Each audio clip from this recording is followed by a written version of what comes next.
Alrighty, yo, what is going on, everybody? It's your boy, Mr. GDG94, back with another reaction video. Today, we top 10 dream matches we'll never get to see. Damn, that's kind of sad, laying it on me thick there, ain't you, my boy? But anyways, though, without further ado, man, let's get right into this. Bitch, play.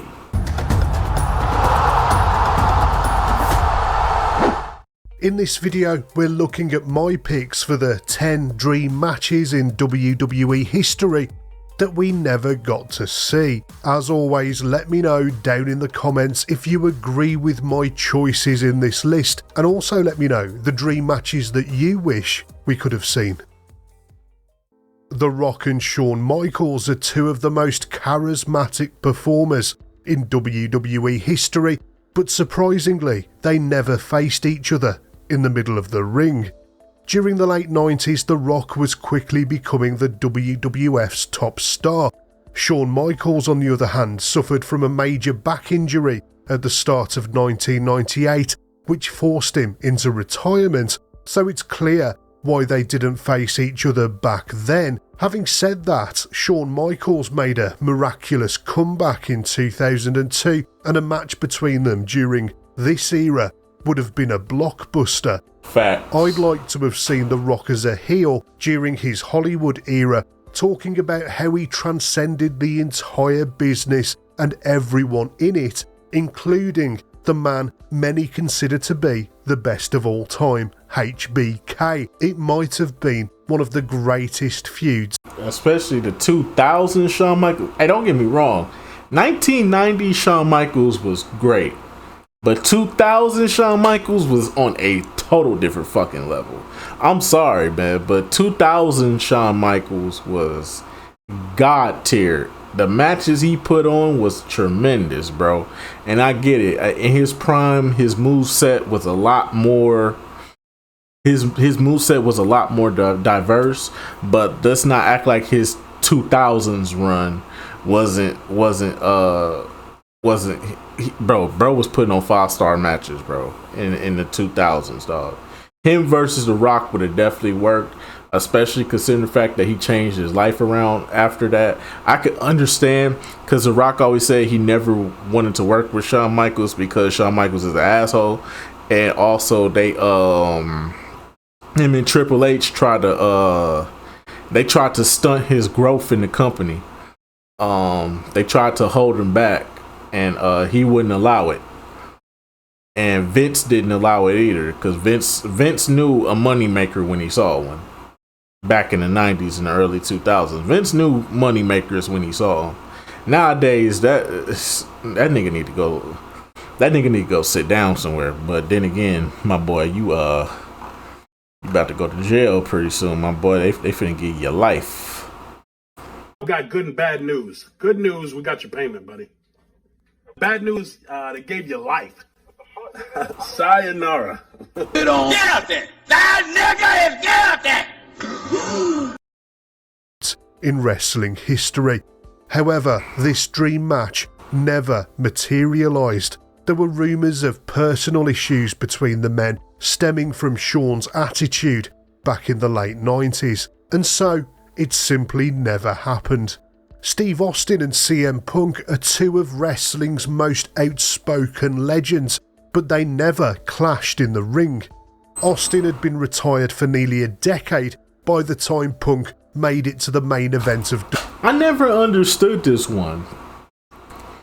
Clearly, Stone Cold was out of his prime by the time CM Punk came in. By the time CM Punk did the little pipe bomb thing, Stone Cold was out of his fucking prime. Come on, y'all. The man had back problems, neck problems, knee problems. The man, plus he in an older age now. It's like, yo, kill that shit. Kill that shit. I never understood this one right here. Steve Austin was old. He had too many injuries. Let that man enjoy his life. Why would we try to force this man to come back? I know the Kevin Owens match at WrestleMania a couple of years ago happened, but that wasn't really a match. That was just Stone Cold having fun. Did we see Stone Cold do anything anything like he used to do back in the Attitude Era? No, we didn't see that. We just saw Stone Cold beating the shit out of Kevin Owens. We just saw Stone Cold beating the shit out of Kevin Owens. That's all we saw. WWE, so we can only imagine how great this match could have been. During his peak in the late 90s, Austin was the embodiment of anti-authority, and his promos were absolutely blistering. Punk had a similar anti-establishment edge to his character in the 2010s, so hearing these two tear strips off each other on the mic would have been a real treat. Imagine. Okay, that would have been nice to have them do promos against each other, but a match, I'm not going for the match part. They could have just had a promos. Stone Cold could have had a fighter. He could have had a young guy that was coming up but wasn't really good on the mic. And you know what would have made this feud work? If they had put Daniel Bryan in position to go up against CM Punk when they was both in the company. Have a young Daniel Bryan who's not good on the mic. Let Stone Cold be his mouthpiece. Pause, no Diddy. But let him be his mouthpiece and let him speak on Daniel Bryan's behalf. And let them two go at it. That would have been really good. And that would have fueled up the thing that y'all trying to get out of these two with Stone Cold and CM Punk. And then you could have had a 5-star match with Daniel Bryan at WrestleMania. Straight edge CM Punk berating Austin for his beer swilling ways, and imagine Austin forcing a beer down Punk's throat. What an awesome WrestleMania main event this would have been. Bret Hart and Kurt Angle are two of wrestling's most revered in-ring techniques. That would have been amazing, bro. Bret Hart versus Kurt Angle, that would have been amazing. But Goldberg fucked that up when he put Bret Hart out of commission for good. Goddamn Goldberg, man. Me personally, man, I was never a Goldberg fan. I'm gonna just keep it real with y'all. I was never a Goldberg fan. Never have been, never will be. I never got the hype around him. I hated him when he beat The Rock for the title. I hated him when he was in WWE running rampant with the title. I hated him when he faced Brock Lesnar, even though both them niggas didn't want to do that match. But I've never been a Goldberg fan. I'm sorry, y'all. Never been a Goldberg fan. Never have been, never will be. Bret Hart versus Kurt Angle would have been phenomenal. But sadly, we'll never get to see them wrestle. Bret Hart dominated in the 90s with his precise, technical style that brought a new level of credibility to the WWF Championship, while Angle entered the WWF in 1999 as an Olympic gold medalist and quickly gained fame for his intensity, integrity, and intelligence. Plus, who can forget his incredible ring work that blended amateur wrestling and pro wrestling together absolutely perfectly. Hart was in WCW when Angle made his WWF debut, and by the early 2000s he'd been forced to retire, which is why we never got to see them tearing it up in the ring. A match between Hart and Angle would have been a masterclass in technical wrestling. The storyline could have centred on mutual respect, with each man aiming to prove himself as the best technical wrestler in the world. Facts. You could have had Angle bragging that while Hart was great in the ring, he was an Olympic gold medalist after all. If we could transport Bret Hart from 1993 and Kurt Angle from the year 2000, it would be a thrilling combination. Back in 1999, Daniel Bryan learned how to wrestle at the Texas Wrestling Academy, and that school was owned by Shawn Michaels. Michaels helped train Bryan early in his career at the Wrestling Academy, and Bryan often says that Michaels was his biggest influence. A story between these men would be steeped in that teacher and student past, and the match itself would pit two of the best wrestlers in WWE history against each other.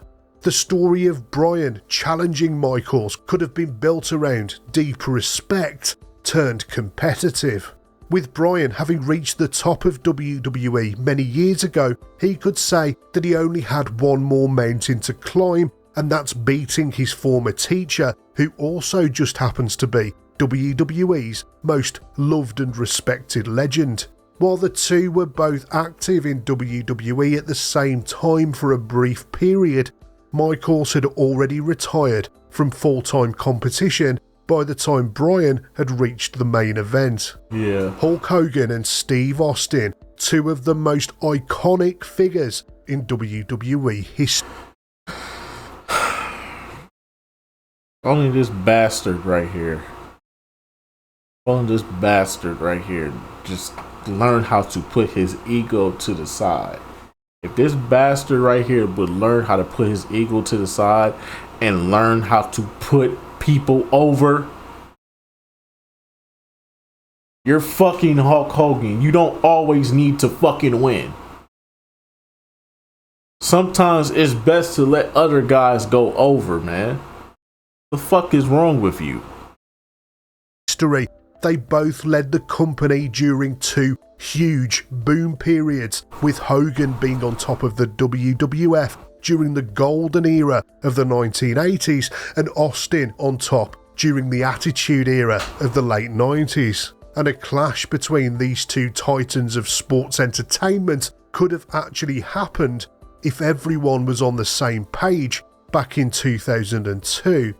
Both Hogan and Austin were active in the WWF at the same time for a brief period when Hogan returned to the company after his time in WCW. Austin was still a major part of the roster, although his in-ring career was starting to wind down due to some serious neck injuries. The stage was set for a match that could have drawn huge numbers at WrestleMania, but sadly, real-life animosity got in the way of things. Hogan says there was legitimate heat between him and Austin, especially when he started getting cheered, even though he came back to the company as a heel. And Austin has flat out said that the match just didn't appeal to him personally. So at WrestleMania 18, we got Hogan versus The Rock instead, which was a dream match in itself that ended up being fantastic. Yeah. Times were changing in the WWF in 1993. The era of muscle-bound superheroes ruling the WWF was coming to an end thanks to Vince McMahon's involvement in the steroid scandal, and so he tried to transition into a new generation of smaller, more technical wrestlers, but McMahon really struggled to let go of Hulk Hogan, because without Hogan, McMahon would never have achieved that success in the 1980s. But with Bret Hart, he discovered a different kind of hero. He was an everyman that was half the size of Hogan and twice the wrestler, by the way, and the fans absolutely fell in love with him. And so, as the eras changed in the WWF, fans wanted to see Hogan face Hart and to see Hogan pass the torch to him. Unfortunately, Hogan's ego got in the way. He politicked to get the finish of WrestleMania 9 changed, so he emerged as WWF champion after every fucking time, bro. If Hogan, dude, you don't have to win every match. The purpose of being a part of this industry, in the wrestling industry, is sometimes your time is going to be up and it's going to be somebody else's time. And you have to accept that. The fact that he never accepted that, bro. After an impromptu match against Yokozuna, as far as Hogan was concerned in 1993, Hulkamania was still running wild. Since then, Hart has been very clear about his hatred towards Hogan, and so we never got to see a proper main event clash between these two legends of the wrestling business. Here's another one of those generational dream matches, with John Cena leading WWE in the Ruthless Aggression era, picking up the reins from Stone Cold, who led the company in the Attitude Era. For me, this feud would have written itself. Imagine Austin coming back and calling out Cena, berating him for being a corporate stooge and never getting the respect of the fans in the same way that he did while he was on top. But Cena could have argued that he overcame that negativity and earned the respect of the fans over a main event career that lasted far longer than Austin's did. Can you imagine security having to hold Austin back while Cena stoically stood? That would have been nice to see that, but you would have to do it in the WrestleMania where he faced Kevin Owens. You would have to do it there. You would have to have John Cena face Steve Austin during at that WrestleMania. I forgot what WrestleMania that was. Was it 38? I believe it was 38. WrestleMania 38. Yeah, I think it was 38. WrestleMania 38. You could have had Cena take on Austin there. That would have probably been fun to see Austin just whooping his ass all around the whole damn. That would have been fun. I would have liked that. That would have helped the dream match right there. Stood his ground in the ring, and the match itself would have been an all-time classic if both men were at their peak. In terms of match quality, the dream contest between Daniel Bryan and Eddie Guerrero would have been very hard to beat. Both wrestlers are celebrated for their technical ability, and they both can tell one hell of a story between the ropes. Guerrero was famous for his technical skills that blended lucha libre with traditional American wrestling. He had an incredible ability to transition between high-flying moves and mat-based wrestling, and that made him incredibly entertaining to watch. And of course, his charisma was undeniable, and Daniel Bryan is considered to be one of the best technical wrestlers of his generation. His background in various wrestling styles, including Japanese purarisu and submission grappling, make him one hell of a versatile performer. Fans loved his underdog persona in the 2010s, and he eventually became one of the most popular wrestlers in WWE history. These two would have meshed incredibly well. In fact, if this match had taken place, it might have been one of the greatest wrestling matches ever from an in-ring perspective.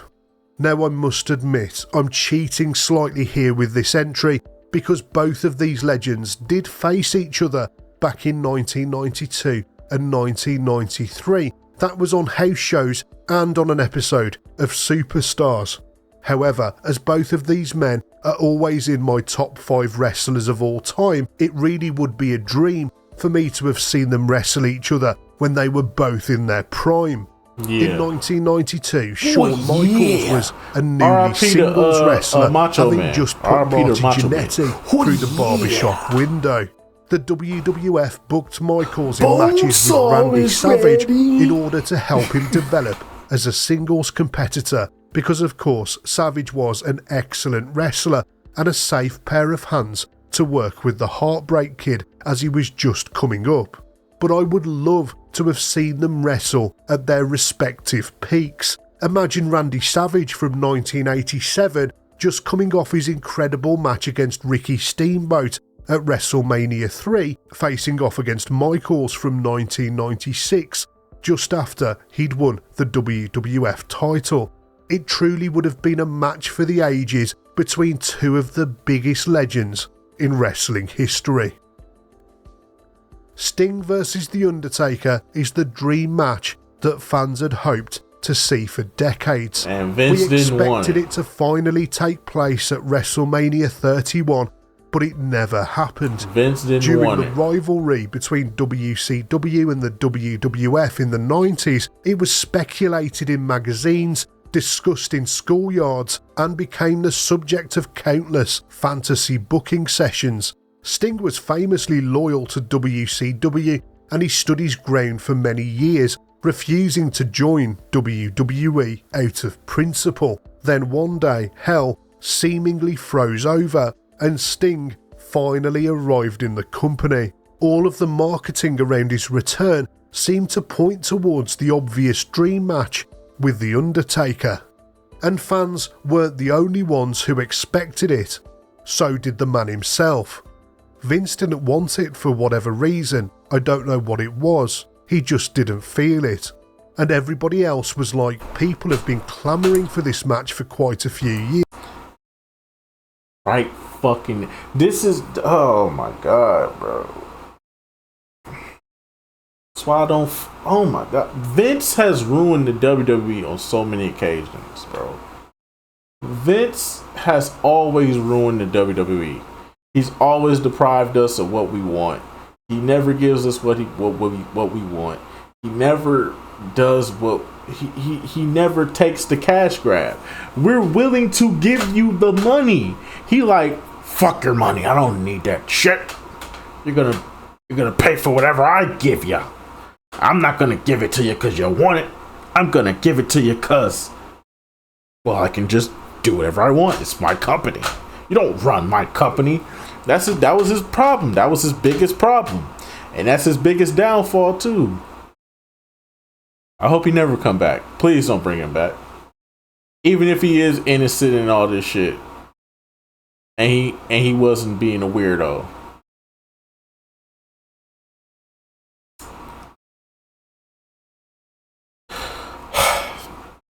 My nigga, you had the money right there. You had the fans right there, bro. Fans, money, business opportunities, popularity, all that good shit. Nah, fuck that. I'm Vince McMahon. I do whatever the fuck I want to do. Years, and I mean, I don't know, a year or two into his turn to become the Crow character in 1996, people were sending me artwork with the billboard of the poster. But yeah, it just never happened. It seems this was just another instance of Vince McMahon spiting his own audience in his final years running the company.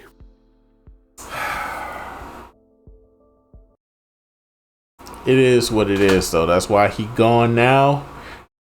And we got Triple H. And boy, Triple H has been cooking. Thank God. But anyways, just gonna about do it for this one, man. I will see you all in the next video. Till then, peace out.